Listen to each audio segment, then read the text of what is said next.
आज चाहिँ मेरो युकेदेखि प्यारिससम्मको यात्रा। मेरो फ्लाइट अर्ली मर्निङ 7 बजे नै भएको भएर म लगभग 4 बजे नै पुग्छु लन्डन स्टानस्टेड एयरपोर्ट। फटाफट सेक्युरिटी चेक सकेर म वेटिङ जोनमा पुग्दा अझै फ्लाइटको लागि 2 घण्टा जस्तो बाँकी रहेकोले म छोटो न्याप लिन्छु। I always prefer Ryanair because tickets are very cheap. करिब 1.5 घण्टाको फ्लाइट पछि म ल्यान्ड हुन्छु एयरपोर्ट डे अर्लीमा र त्यसपछि म ट्रेन लिएर जान्छु प्यारिस आफ्नो होटलतिर। यु नो वाट, होटल जाँदै गर्दा मैले विन्डोबाट देख्छु आइफल टावर र म स्तब्ध हुन्छु। It looks so pretty. फटाफट फ्रेस भएर ब्रेकफास्ट गरेर म लाग्छु आइफल tower हेर्नतर्फ।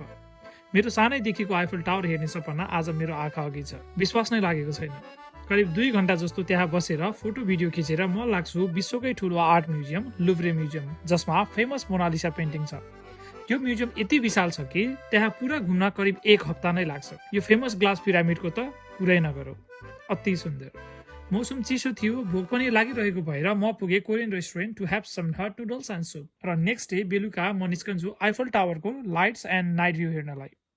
I was so excited because दिन र रातमा आइफल टावर कम्प्लिटली डिफ्रेन्ट देखिन्छ। दिनमा सुन्दर, रातमा जादुमय। म त हेरेरै थाकिनँ। हरेक घण्टा आइफल टावरको लाइट स्पार्क गर्दा जमिनमै तारा देखेको जस्तो लाग्यो। धेरै टुरिस्ट हुनुहुन्थ्यो, मजाको माहौल। साँच्ची नै I am in love with Paris. यो सहर नै रमाइलो। फर्कने पटक्कै मन थिएन, तर बाध्यता। मेरो नयाँ वर्षको सुरुवात नै प्यारिस ट्रिपदेखि। धेरै मेमोरिज बनाएर म भोलिपल्ट फर्कन्छु युके। ढिलै भयो नि, happy new year. Thank you.